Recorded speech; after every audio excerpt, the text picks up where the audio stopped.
Good afternoon, everyone. My name is Nirav Shah, and I'm the director of Maine Center for Disease Control and Prevention.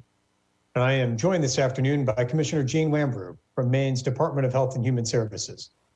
Commissioner Lambrew and I are here to provide everyone an update on where we are with respect to COVID-19 in the state of Maine for today, Monday, November 23rd, 2020. And sadly, I begin today's update on a somber note. Maine CDC is aware of the death of an additional individual with COVID-19. He was a man in his 50s from Lincoln County, and his passing marks the 177th death of an individual with COVID-19 in Maine. I'd like to take a second to offer his family, his friends, and his entire community our deepest condolences during this time of grief. Right now in the state, there are a total of 10,544 cases of COVID-19, an increase of 185 individuals just since yesterday. Of those, 9,471 are confirmed and 1,073 are probable. As I mentioned a moment ago, there have been 177 deaths, and cumulatively 647 people have been hospitalized. Just in the past 30 days alone, 167 people have been hospitalized with COVID-19. And right now in the state, there are 103 people hospitalized, an increase of 9 hospitalizations since yesterday. Of those, 45 people are in the intensive care unit with COVID-19, 58 are in non-intensive care unit beds, and 11 individuals remain on ventilators. I'd like to take a moment to wish all of those hospitalized individuals, as well as all of those who are at home grappling with COVID-19, a speedy recovery.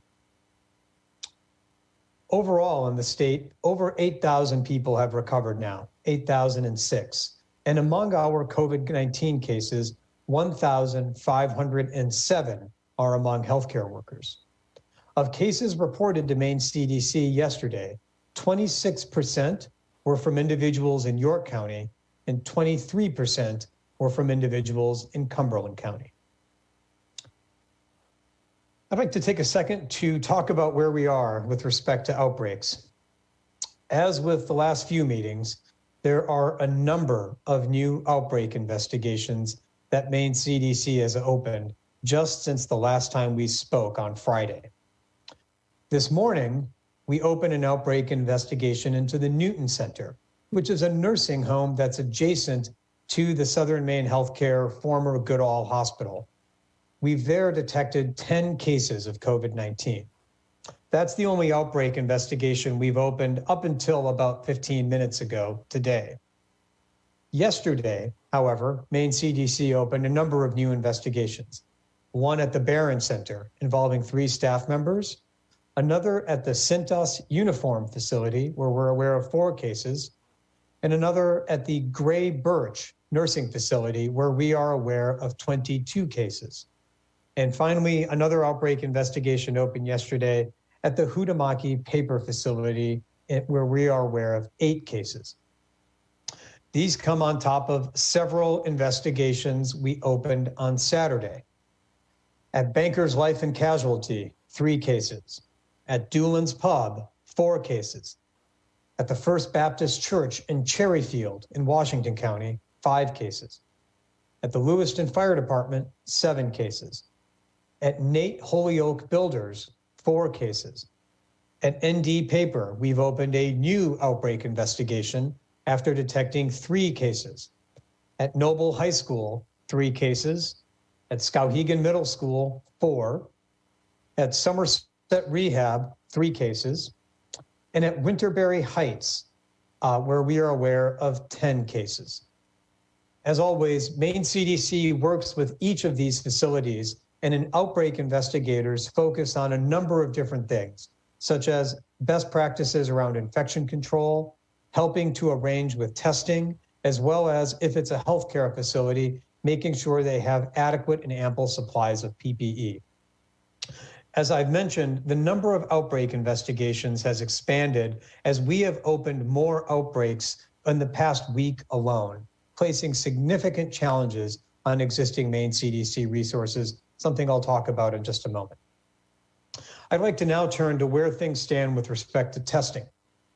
Right now, our 7-day test positivity rate stands at 2.70%, something of a relative plateau after seeing significant increases over the last 2 weeks.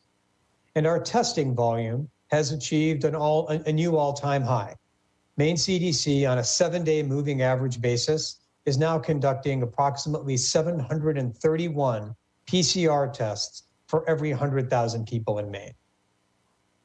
One other note epidemiologically with respect to testing. In the last 7 days, Maine CDC has received an average of 265 positive test results every single day for the last 7 days, on average. In the 7 days preceding that, the average was 218 per day. So just in the last 2 7-day periods, the average number of positive test results that are reported electronically to us, electronically or non-electronically, has gone from 218 to 265. But in the 7 days before that, the average was 165 results per day. To put all of that into perspective, so in the past few weeks, the number of new positive lab reports that are given to Maine CDC every day has risen by 60% just in the last few weeks alone. I say all that because I'd like to talk to you about some changes that Maine CDC is planning to make with respect to case investigation and contact tracing. Now, throughout this pandemic, we have endeavored to provide you honest, rapid, and accurate information about everything that's going on. To take a step back, I've got 2 mottos that I always keep in my mind anytime I'm speaking with the public. The first motto is to be first, to be right, and to be credible. And the second motto is that if someone asks me what time it is, I don't tell them how to build a clock. I tell folks what time it is. Those principles have meant that I'm often the first person to share difficult news. Indeed, much of the news that I share on a daily basis or 3 times a week basis is uniformly difficult. That's because in a pandemic, good news is a rarity. Typically, news is just varying degrees of bad. And that's because in a pandemic, there are no easy choices, just choices that are hard and harder. Our goal, though, has always been to make decisions that help the most number of people in the most number of ways. That is, after all, what public health is all about. And as I mentioned a moment ago, the number of new daily positive cases reported to Maine CDC has increased by 60% just in the past few weeks. And as I just today announced, there are at least 17 new outbreak investigations just over the weekend and into today. And that's on top of 20 new outbreak investigations that I announced on Friday alone. Now, Maine is not alone in this regard. Cases across the country have been skyrocketing. And in recognition of that, this morning, the United States Centers for Disease Control and Prevention released guidance for states to help us at the state level focus our case investigations and contact tracing resources on individuals who are at the highest risk of being affected by COVID. The CDC put forth 4 principles. Number 1, to maximize effectiveness based on time. Number 2, to protect household contacts. Number 3, prevent and respond to outbreaks. And number 4, to protect people who are at increased risk of severe illness. For example, individuals who may live or work in congregate living settings. These 4 principles that the US CDC put forth recognize the challenge that states like Maine are facing with greater numbers of cases and greater numbers of outbreaks. Accordingly, and pursuant to these principles from the US CDC, Maine CDC is preparing to make two changes to the way that we approach our investigation and contact tracing of COVID-19 cases. On the case investigation side, in general, we have endeavored to touch base with individuals as soon as we receive word of their positive lab result. And up until recently, on a periodic basis, to touch base with individuals who have tested positive until they have met the US CDC's criteria for recovery. Unfortunately, going forward, we have had to make a difficult decision, and I want you to hear about that difficult decision from me. Going forward, in light of the increasing rate of new cases, Maine CDC will continue to contact individuals after they have tested positive, and we will give them the guidance they need to stay safe, to give them the guidance they need to make sure they are isolating, that they have the tools that they need to isolate, that we are offering social services to make sure they can isolate safely, as well as to conduct an investigation into who they may have been exposed to and who they may have exposed others with COVID-19. However, that will be the one point of contact that Maine CDC has with individuals. We will not, as we have previously done, continue to touch base with individuals throughout the course of their illness. Doing so allows our case investigators to focus on individuals who are, for example, in the midst of an outbreak. There's a second change that we are planning to prepare to put into place, and that relates to contact tracing. We will soon be changing the way that we enroll individuals who are named as close contacts. As a reminder, if you've been in contact with someone who has been confirmed to have COVID-19, Maine CDC will touch base with that person, and they may say, yes, I happened to be in touch with Jane Smith a couple of days ago. And then our contact tracers will touch base with Jane Smith to let Jane know you were in touch with somebody, you were named as a close contact, you need to be in quarantine, and here's what you need to do in order to stay safe in quarantine. We will continue to do that vital contact tracing. However, previously, Maine CDC enrolled individuals as their names were given to us by the confirmed case. But the fact of the matter is, we shouldn't necessarily be enrolling folks based on when their name was given to us, but rather we should be enrolling folks based on when their last contact with someone with COVID-19 was. That way, we should be enrolling folks who have the most number of days left on their 14-day quarantine period, so that we can start working with them as early as possible in their quarantine period so that we can limit their exposure to others in the community and make sure they've got all the supports they need in order to stay safe. So going forward, Maine CDC is planning to enroll folks not based on when their name was given to us, but rather based on how many days they've got left in their quarantine period. Now, I want to make sure I'm telling folks everything else that's going on, because we're not just making these changes in isolation. We're simultaneously adding more individuals to our team of contact investigators and contact tracers. Just in the last 2 weeks, we've increased the size of our contact tracing and case investigation force by 40% just in the last 2 weeks. And we are continuing to add more individuals. We've added more training classes. We are hiring more folks, and our training classes and our hiring are full. But we are continuing to look for more individuals that we can bring onto the team. But sadly, in Maine and across the country, the virus is moving faster and spreading faster than the ability of states to train and deploy new public health investigators. We don't make these changes lightly. We make them recognizing the impact they may have, but we make them because we want to focus our efforts on the highest risk, most vulnerable individuals, those who are living in congregate settings, like nursing homes, those who are in the midst of an outbreak, like so many in the state right now. These changes may affect you, may affect many of you. Our team remains focused on providing public health guidance to the highest risk, most vulnerable members of the community, and making sure we are maximizing our resources to care for them. But these changes also underscore what each of us can do.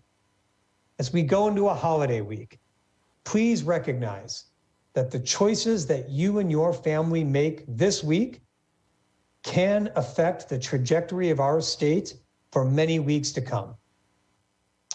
We at the Maine CDC will continue to combat the virus on multiple fronts, but each of us can today take steps that will make things harder for the virus, harder to spread, harder to harm, harder to hospitalize, and harder to take the lives of our loved ones here in Maine. The things that we do today will help us keep a lid on COVID next week and for the months to come, and will also allow us to celebrate with our families more fully, more robustly as we move through COVID. So with that, I'd like to turn things over to our colleagues in the media. And the first question for the afternoon goes to Patrick Whittle.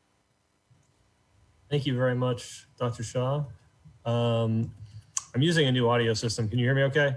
Yep, loud and clear, 5 by 5, Patrick. Okay, fantastic. Couple of things I wanted to touch base on. I'm wondering if either you or Commissioner Lambrew can speak to how much is left of the federal CARES Act dollars and what they might be used for. And also, is there any kind of an update available about what the state's immunization distribution plan might look like? Joe Lawler had a really good story about this over the weekend, and it sounds like details are coming more and more into focus, and I'm wondering if you would like to talk about that. Sure. So on the Coronavirus Relief Fund, it's safe to say that the governor, Commissioner Figueroa from the Department of Administrative and Financial Services, all the other commissioners will spend every dollar that we've gotten from the federal government because our needs here in Maine are great. So we are currently in the process of seeing what might be left over and what could be spent by the end of December, because the federal law requires that the dollars not just be allocated, but spent by the end of the year. So here in the department, we've used that funding for all sorts of really important needs, like some of our testing capacity, some of our contract tracing services, providing infection control and prevention advice to our different long-term care settings. We have been grateful. We've been using that for advertising and educating people about our public health guidance. So we will continue to see how we can maximize that federal funding to help both prevent the direct effects of COVID-19 from hurting Maine people, but also helping those indirect effects. Last week, for example, Commissioner Johnson announced another round of this economic recovery grant program to try to help those businesses that have been harmed by the pandemic. We will continue to look at all available options to spend every one of those dollars. And Patrick, can you give me a sort of a, if you don't mind, could you give me a ballpark of how much will be spent by the time it's all said and done, Commissioner Lambrew? We expect to spend every dollar of the $1.25 billion that we got. Okay, great. Thank you very much for that number. I appreciate it. Dr. Shah, you were saying? Yeah, Patrick, on the vaccine planning front, there have been a lot of discussions lately that I think really underscore the difference between the vaccine and vaccination. And here's just a few things that we've been working on in the last 36, 48 hours. Number one is making sure that our cold storage capacity, not just at the Maine CDC warehouse, but at other healthcare sites across the state, is ready to go to receive vaccine. I'm pleased to report that at least as to the Maine CDC warehouse, we've activated our cold storage capacity and our regular freezer capacity as well, so that when the vaccine starts coming in, we will be ready to have our warehouse be one of the staging areas. That's one thing.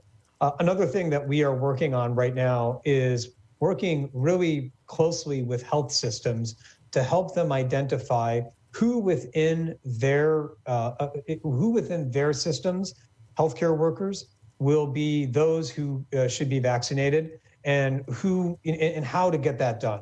It's all well and good to have the vaccine. It's all well and good to ship it to a hospital, but we've got to make sure we're working with them so they've got the requisite number of vaccinators at each of their sites to have high throughput.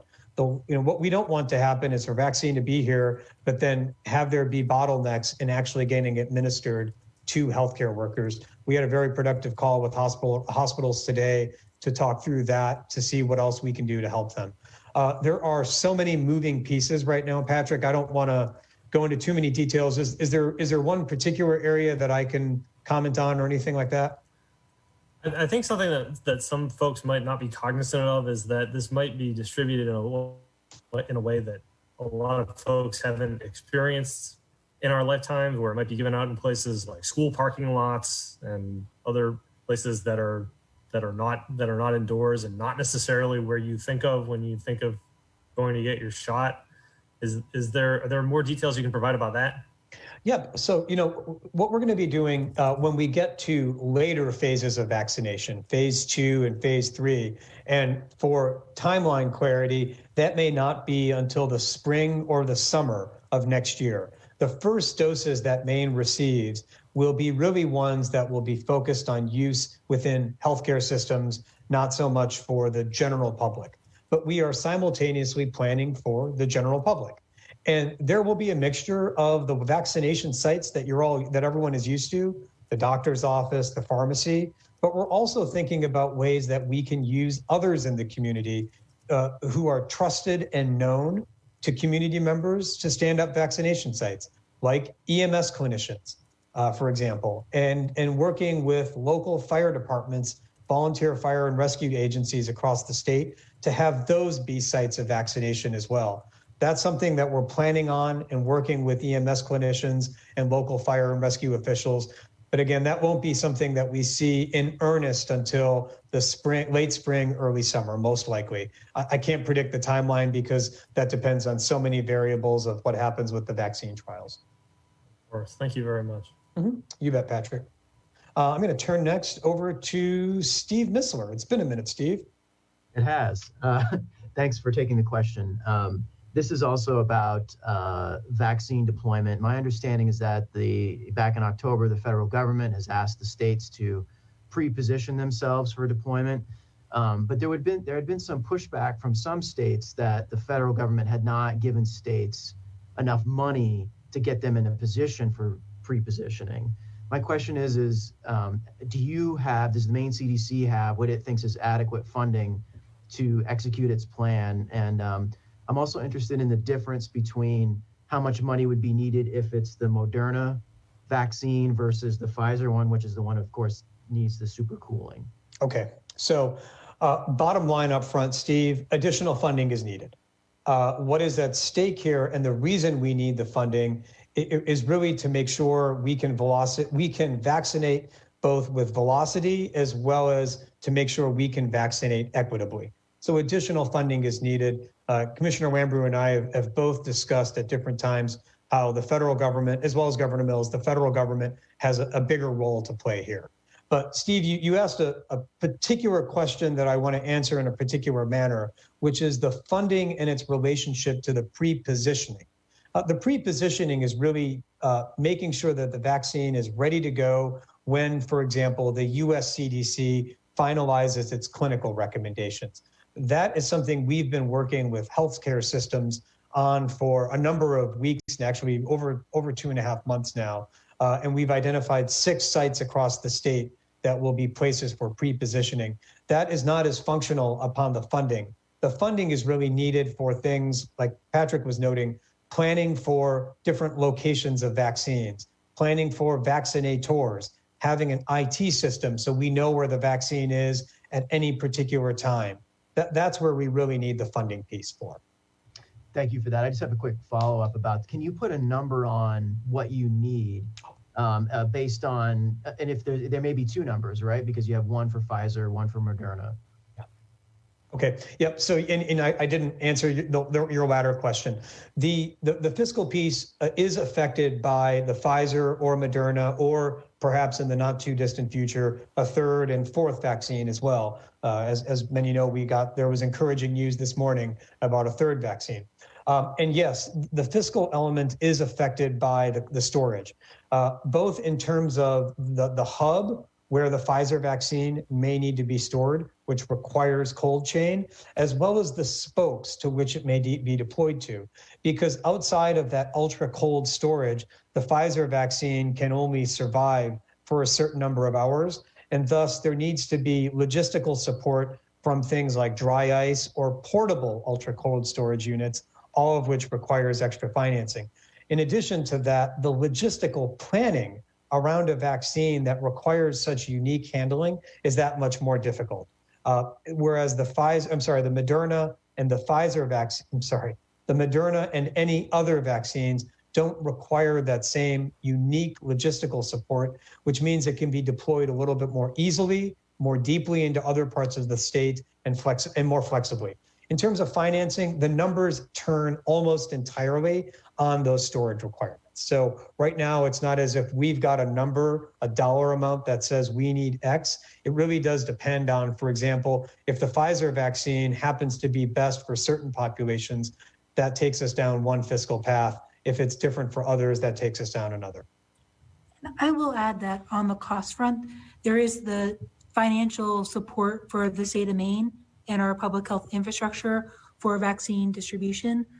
But the federal government has made it clear that all types of insurance, private insurance, Medicaid, Medicare, will pay for that for providers and for consumers. So the COVID-19 vaccine, when it does come online, will be at no charge for free to Maine residents, as well as all residents of the United States.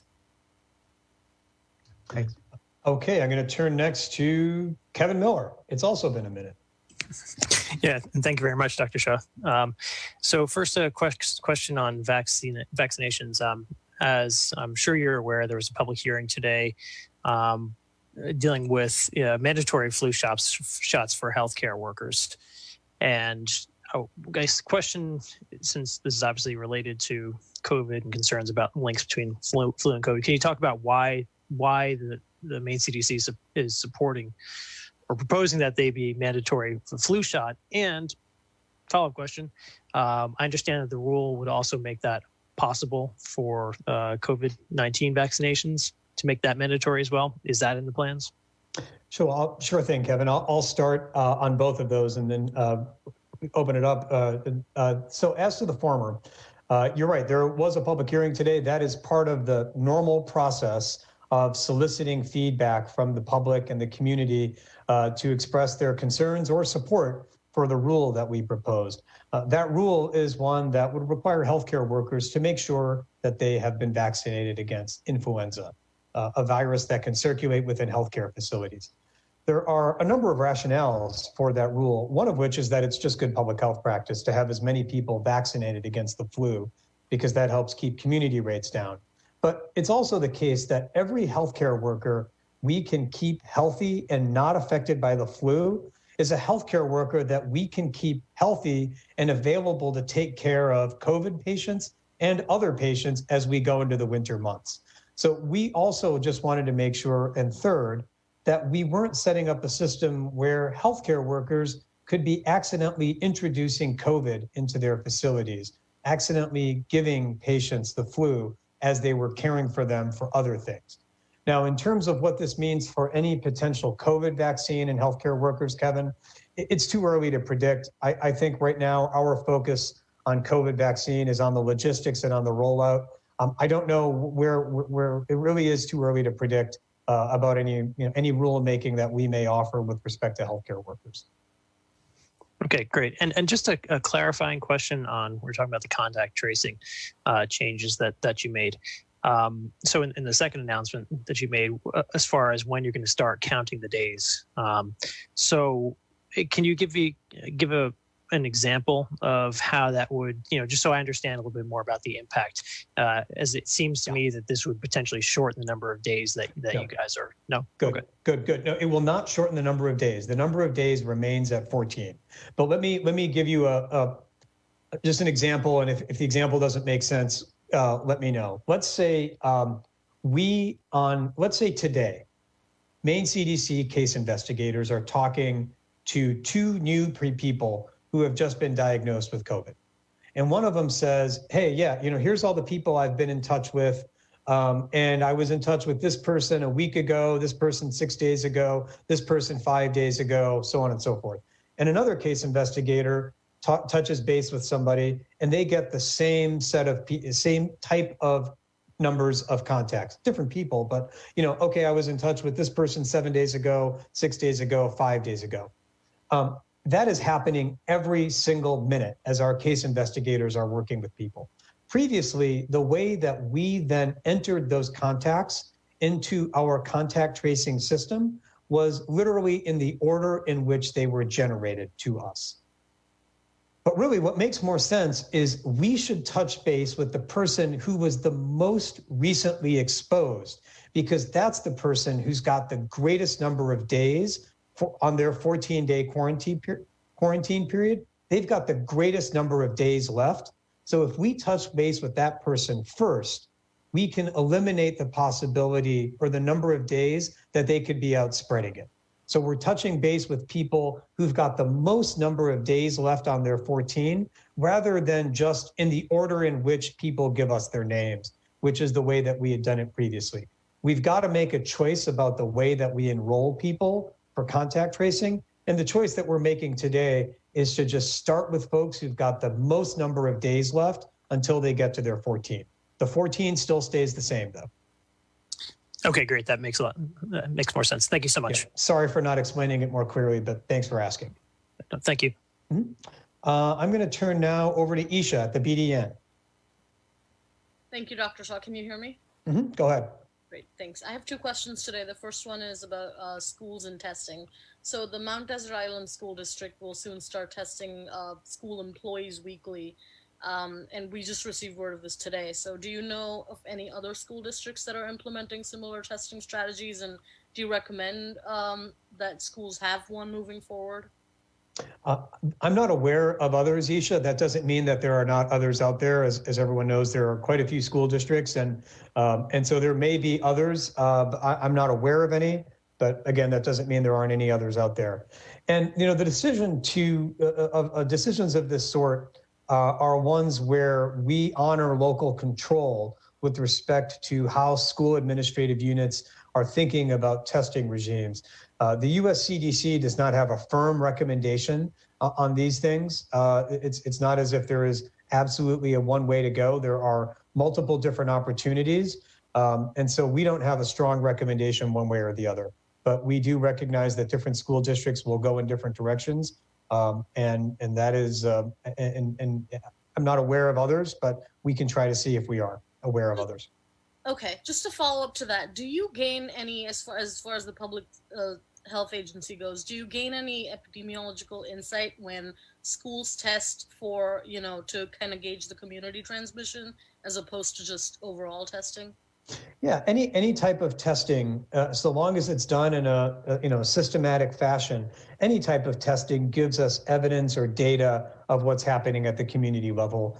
School-based testing of, say, in this instance, teachers. I have not read their full plan, so I can't comment on it directly. But in general, any kind of systematic, deliberate testing regime of a group of people, and that's called cross-sectional testing. Any type of cross-sectional testing gives us information epidemiologically about what might be happening in the community. Okay, thanks. My second question is about healthcare workers. Are you seeing trends in the types of healthcare workers that have been infected in situations in which they got sick? We haven't seen any emerging or new trends in that regard, Isha. And one note I just wanted to make, when I mentioned the number of individuals who are healthcare workers who have tested positive for COVID, as of this morning, it's 1,507.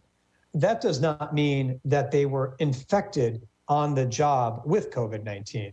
It could just as well be they are a healthcare worker who happens to have acquired COVID in the community, and just like anybody else may have been exposed, say, at a small gathering. So I just wanted to be really clear. This is not healthcare workers who were exposed on the job. It is individuals who are healthcare workers who have tested positive. We don't know anything about the direction or the place of transmission. It could be that they got it in the community. We take a look at those numbers because, of course, they impact how we think about staffing. And we haven't seen any new or significant trends in what types of healthcare workers or where they are being affected. Thank you. I'm going to turn things over next to Amy Brown. Thank you, Dr. Shah. I have a question. Well, let me continue with the vaccination theme, and then I have a question I think is probably more for Commissioner Lambrew. What percentage of the population needs to receive a vaccine in order for life to get back to normal? And if the people who don't feel comfortable getting vaccinated would wear masks and distance, would that provide enough protection if a certain percentage of the rest of the population did have the vaccine? Sure thing, Amy. So there are models that help us understand what some of the thresholds that you are referencing get to. And for your former question, they turn on two things. How aggressively does the bacteria or virus spread? And how good is the vaccine? And the two are sort of in a sliding scale with one another. But based on the early data from the vaccines, which I want to note, have not been published or peer reviewed. So this is based just on what the manufacturers have reported to the media. So I'm waiting until I see the published data, but just based on those numbers, as well as how aggressively this virus spreads, epidemiologists have suggested that upwards of 70, maybe up to 80% of any population, statewide, nationwide, would need to be vaccinated for the virus to start decreasing in number. So, but there are two really important things there, Amy. The first is that doesn't happen overnight. It's not as if the minute we get to 78 or 80% that the numbers just disappear. Indeed, there are some diseases out there for which we've had vaccines for a long time, but they can still crop up from time to time, like measles. So having a vaccine will, unfortunately, and I give it to people straight, it will not result in a fairy tale ending of COVID-19. There may still continue to be cases. Now, with respect to your latter question around those who decline to be vaccinated, whether things like mask wearing and distancing will continue, will help perhaps bridge the gap. It's too early to say. We really need to know how efficacious the vaccine is. But I think the other thing I wanted to mention a moment ago, and in direct connection with this question, is even after a vaccine that is rolled out, there may still be a period where these everyday mitigation measures, like face coverings and social distancing, still need to be abided, because this herd immunity, as it's called, this threshold, isn't something that happens overnight.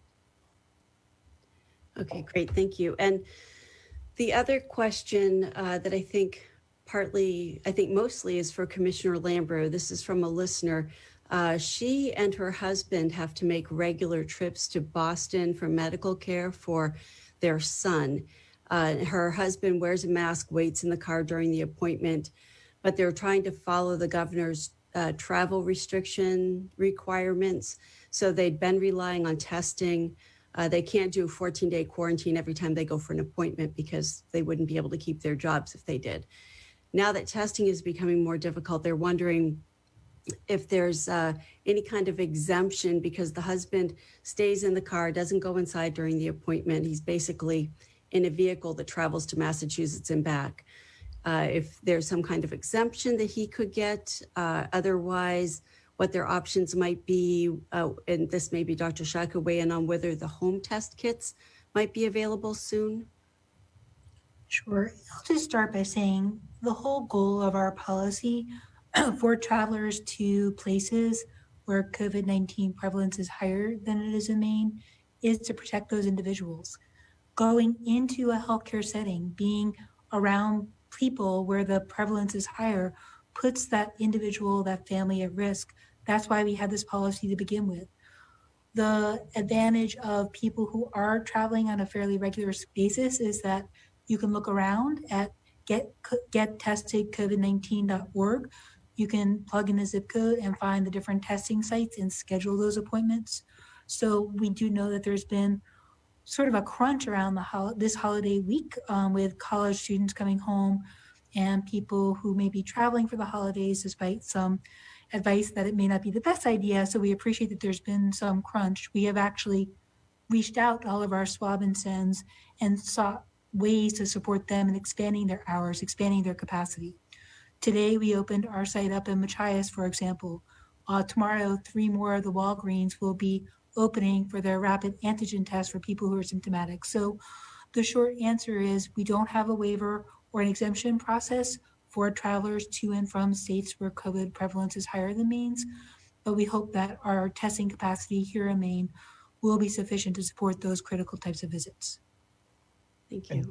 I only have one thing to add, Amy, which is there are more and different types of testing mechanisms and tests that are being developed.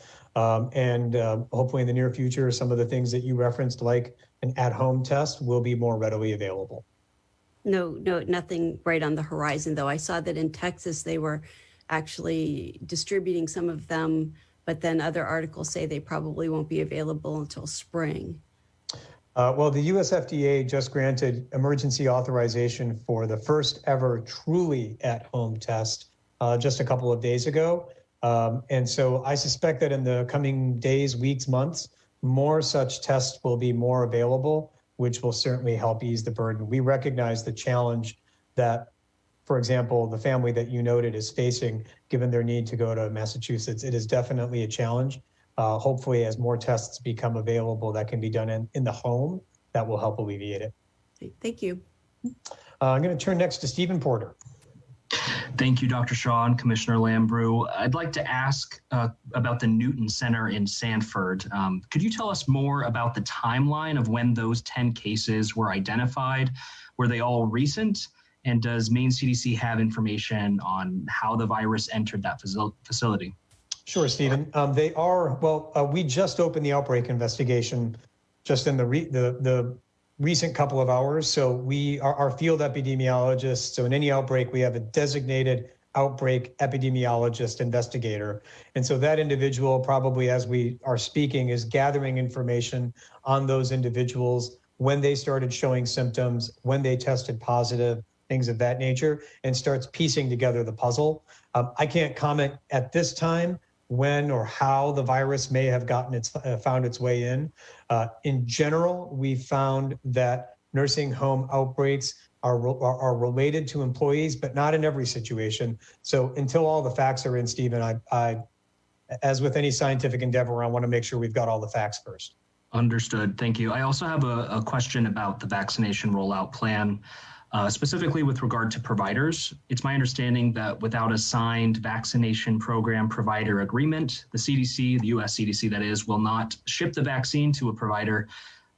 So can you share where we are in that process and how it affects the timeline? I certainly can. So you are correct. Per the US CDC guidance and rules, providers must have an agreement signed to be able to be part of the COVID vaccine process. It need not necessarily be healthcare provider by healthcare provider. It can be on a clinic by clinic or system by system, or on a clinic by clinic, site by site basis. We have had great cooperation. We'll get you the exact number of providers who have been enrolled as of this morning. The last time I got an update, it was it was 141 as of Saturday afternoon. It's probably gone up even since then. There's a few that we're still working with, but overall, we've had really great uptake and participation with the provider agreements. And again, just as a reminder, these are not provider by provider, they are site by site. Great, thank you. Mm-hmm. I'm going to turn next to Spencer Roberts at WABI. Thank you, Dr. Shah. Two pretty quick questions. You mentioned there was you had a 40% increase in the past week in the number of contact tracers that are employed by the CDC, I believe. Do you have like a number of like, what does that workforce actually look like? How many people are performing this work? Sure. As of it's about 142 between case investigators and contact tracers. Perfect. Thank you. And then just also briefly, we're now like regularly receiving messages from viewers asking about, a positive case in their hometown or rumors in their area. And oftentimes they're asking us why they haven't heard about it, either from the CDC or on the news. And maybe you could just reiterate for folks what constitutes an outbreak and kind of how that reporting gets done. Sure. So the first thing, Spencer, I think that's really critical. And again, this is tough to say, but I want folks to hear it from me. There are cases everywhere in Maine, and cases will continue to increase everywhere, including in your community, including in your neighborhood. There are cases. And I say that recognizing the diversity of folks who are watching right now. There are cases in your neck of the woods.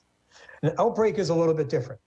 An outbreak has a more specific definition of 3 or more individuals who are confirmed to have COVID-19, who are connected in epidemiological ways, either because of connections in space, meaning they happen to work together or something of that nature, or connections in time. It can't be one person in June, one person in August, and one person in November. They've got to be in a situation that are connected in time so that we have good reason to believe that transmission may have occurred. The purpose of thus then opening an investigation is to actually determine whether transmission occurred, as well as to create a formal communication system so that the needs of folks who are affected by the outbreak can be put front and center. That's one reason some of the other changes I made earlier are so important. Folks who are in outbreak situations, whether it's at a long-term care facility or another health facility, we want to make sure we're taking care of their needs so we can limit the spread of the outbreak. So does that answer your question, Spencer? Yes, thank you. Okay. I'm going to turn next over to Bob Evans. Good afternoon. The Vermont National Guard has begun making makeshift emergency hospitals, emergency healthcare locations in that state.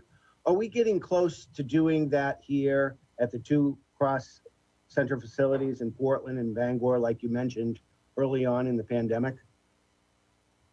So I'll answer to say that we are ready as needed to begin that type of deployment. We developed those plans in the spring. We, as Dr. Shah said recently, dusted them off. We're revising them, going over all the thresholds. When do we get close? When do we need to start doing that? We are not there now.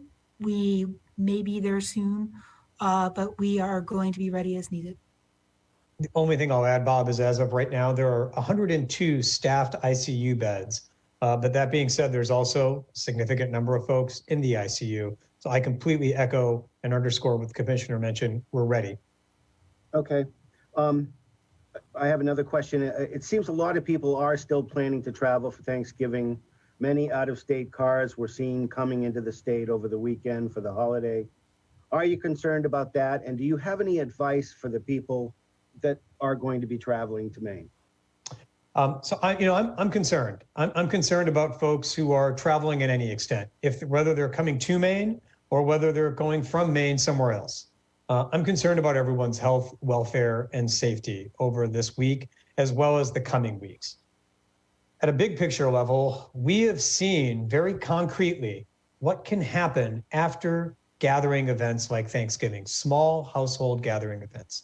This isn't a situation where we've got some epidemiologists at Maine CDC who ran some computer simulations to tell us what might happen. This is a situation where we can just look across the border to our Canadian friends to see exactly what happened after they celebrated their Thanksgiving on October 12th. They were already experiencing a surge. And then after their Thanksgiving celebration, that curve took a turn for even more vertical. The surge got even worse. That's what I'm worried about here. My tips are as follows. The first is, if you can, celebrate Thanksgiving with folks in your immediate household. That's what my family and I are going to do. If you are traveling, try to reduce your risk of harm. wear a face covering inside. Try to celebrate Thanksgiving outside as much as possible. Keep the windows open. Make Thanksgiving a quick stop by event for 10 or 15 minutes rather than a 6-hour dinner. Try where possible to limit your interaction, because the choices that folks make this week will affect the state of Maine for weeks to come. Where possible, stay inside with your immediate family. It's what I think of as a call to inaction. Try to stay inside with your close family as much as possible. Thank you. And I'm going to close out the afternoon with Steve Batari at WMTW. Dr. Shah, good afternoon. Good to speak with you. Wanted to ask you about kind of the space before we get to the vaccination. Obviously, there's been a lot of talk about it, but at this point, we have more than 10,000 who have now tested positive in our state, and we have months to go before the general population sees a vaccine. And I ask this because the British Medical Journal had a study this week published talking about how young, low-risk patients 4 months later are still dealing with symptoms of coronavirus. Most commonly reported symptoms were fatigue, muscle ache, shortness of breath, headache, gastrointestinal issues, and 2/3 showed evidence of impairment in one or more organ system.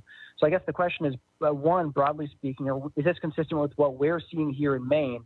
And the second question is, moving forward, from a public health perspective, how does Maine CDC help those with so-called long COVID?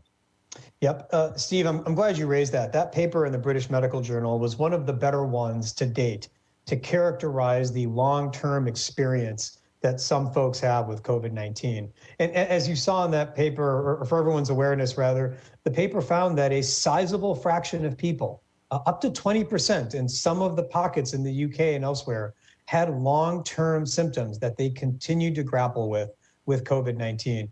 That is largely consistent with what we've heard from clinicians across the state as well.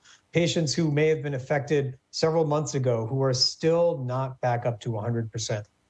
For me, Steve, this really just underscores how difficult and how challenging COVID-19 is, as well as how difficult it is to convey this, right? I mean, I talk about individual numbers. Sadly, I talk about fatalities, hospitalizations, but that doesn't even begin to touch upon the long-term experience that so many with COVID sadly have.